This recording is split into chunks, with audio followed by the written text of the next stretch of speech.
In this video, we're going to take a look at a kind of new emulation handheld that's available on Kickstarter, and I'll explain what I mean in the video.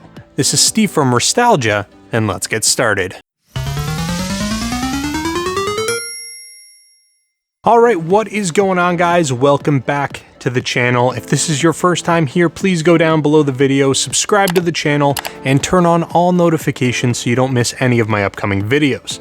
Now, as I said, we're going to be taking a look at a new retro emulation handheld that is currently available on Kickstarter, and I do say new very loosely because this is actually the GKD Mini Pro. If you are familiar with the emulation handheld market, you will know that there is already a device called the GKD Mini on the market made by the same company. However, this is a new Kickstarter campaign. Now, before we talk about that, let's go ahead and get this thing out of the box so I can show you guys exactly what is different about this versus their previously released product. So the first thing in the box here is the device itself. We'll set this off to the side. Then we also get a fairly high quality USB-C type charging cable. And then finally, we also get an instruction manual that is in multiple languages, including English. And so we've got the device right over here. It actually looks pretty good, but I do want to talk a little bit about this version, which is the GKD Mini Pro versus the GKD Mini. After doing quite a bit of research, I don't actually have one of the original GKD Minis, but from everything that I found, the only difference between this product and the previous version is in terms of the physical appearance. It's actually made out of a metal framing, and it does actually feel quite good. So you do get a very premium feel out of that aluminum shell. But other than that, it's really just some minor software differences, including having a fully English UI that you can navigate through, and all the menus are set up in English. So that would be kind of the major difference. That's kind of it in terms of the differences between the old product and this new Pro product available on Kickstarter. Now, this new GKD Mini Pro is actually available in two different colors. So we've got a blue one right over here, and then it is also available in kind of like a graphite gray type of color.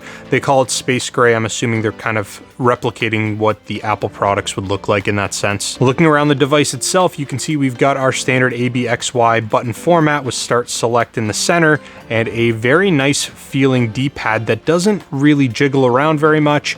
It actually feels quite good. Pivot points on it feel pretty nice. Next, we've actually got a couple little buttons over here. The first one is a screen brightness control. So if we press it, you can adjust up to 10 different levels of brightness. And then next we have a menu button right over here. Looking around the device, on the bottom, we have a standard 3.5mm headphone jack and a USB Type-C charging port, which also doubles as an OTG port. So if you have one of these OTG Type-C to USB ports, you can go ahead and pop it in. It'll support things like external controllers, keyboards, or even a Wi-Fi or Bluetooth dongle. Lastly, on the bottom, we do have two sets of speakers. So we do get stereo speakers, but we're going to talk about these in just a quick minute. On the side over here, we have two extension buttons or secondary buttons. And again, this is something I'm going to talk about shortly.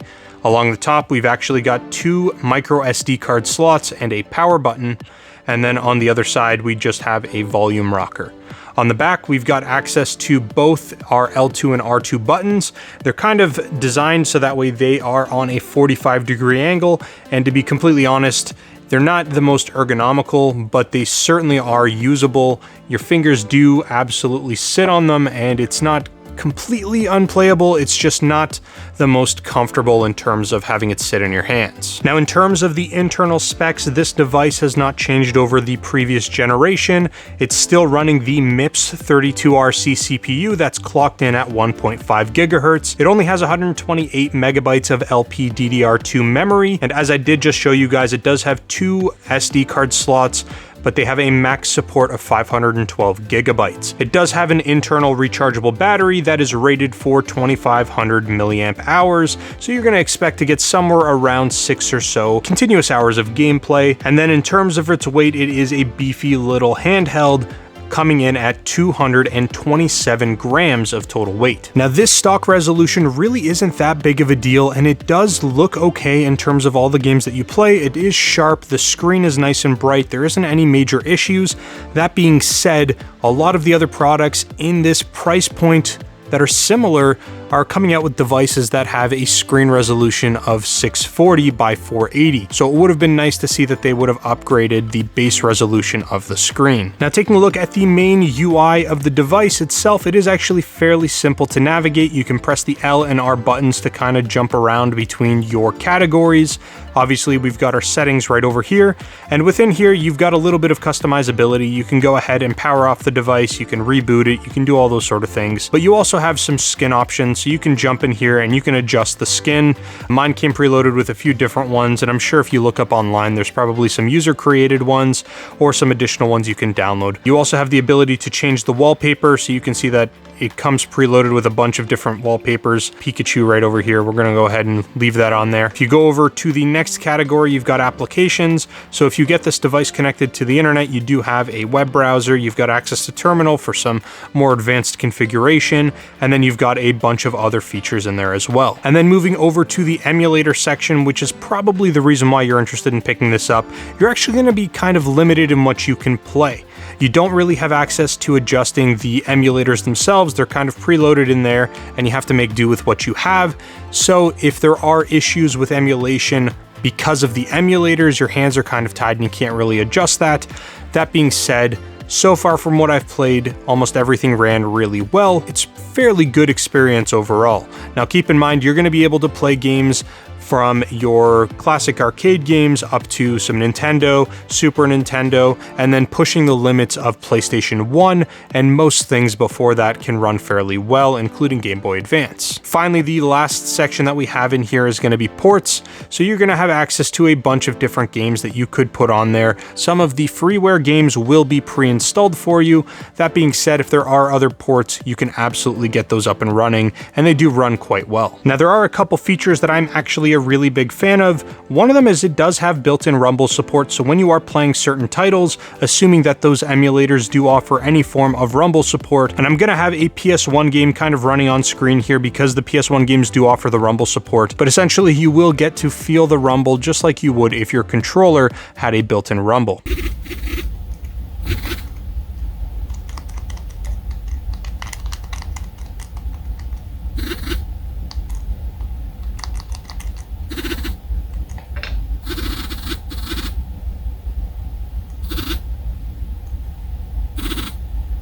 And then the other feature that I am a big fan of is the secondary button options that they have over here. And you might be thinking, like, what are they going to be used for? What's the benefit of them?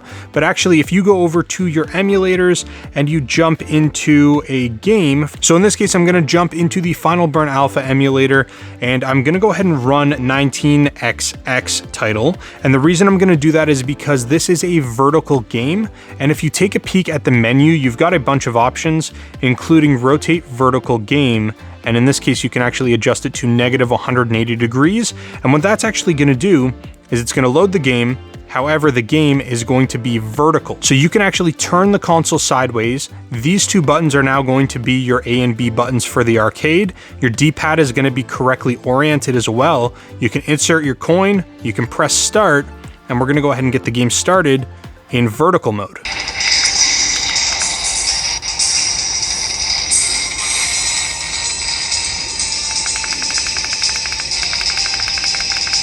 So as you guys can see, that's actually a really neat way, and probably my favorite feature about the handheld altogether.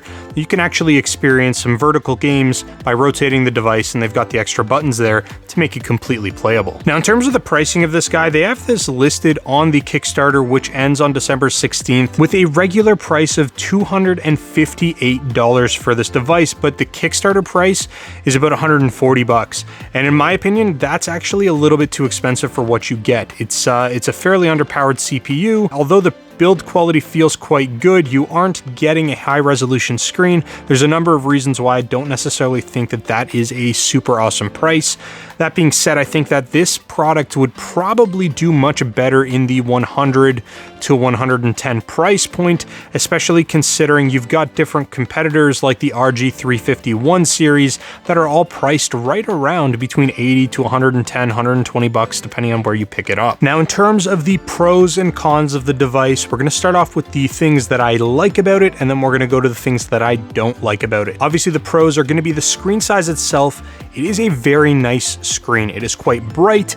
The actual contrast of the screen is good, and I do like how big the screen is in relation to the device itself. And then the next Pro on the list is going to be the vertical mode. I think it's absolutely great, and if you are a fan of vertical arcade games, you're absolutely going to love that feature. The next thing I would say is a Pro is the premium build quality. Overall, the build quality feels very solid, super substantial, and it does not feel like a cheap product in your hands. Next, I would say that the UI, although it is a very basic UI, it is super easy to navigate, very easy to understand, and almost anybody could pick this up and figure it out. And then finally, in terms of emulation, it is absolutely enjoyable. Just keep in mind, you aren't going to be getting any higher end emulation out of the device. Now, in terms of the cons or the things that I don't like, the first thing that I'm going to talk about here is the speaker. And it's not that the speakers don't work or that they're not loud enough. I think they're plenty loud enough. However, the quality of the speakers isn't that great, and it has a little bit of a tinny sound to it. You can actually hear that in some of the clips right now.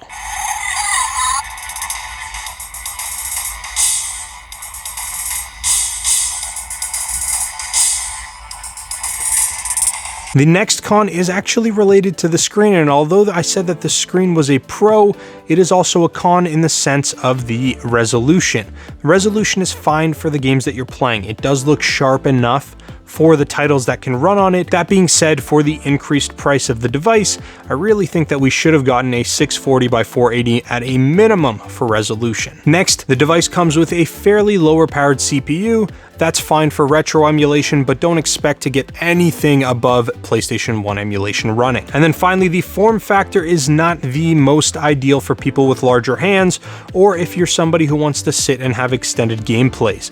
It's gonna feel like it is fairly small, and where the L and R2 buttons sit, you're gonna almost feel like your hands will cramp up over a short period of time. And then the big elephant in the room, the last con of the device, is that I just think that the pricing is a little too high.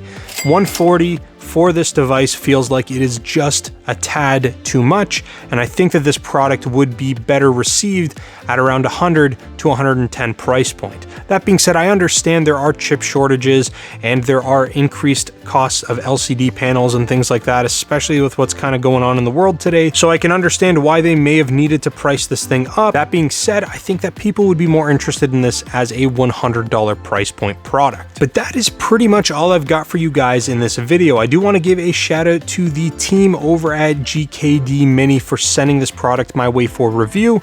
As always, I will leave links in the description to everything that I've chatted about and direct links if you are interested in picking this up to the Kickstarter, which does end on December 16th. So if you're interested and you are willing to pay the price, absolutely jump on down and get yours secured before that Kickstarter ends. But again, that's pretty much all I've got for you guys. Thank you so very much for watching, and I'll talk to you guys again real soon.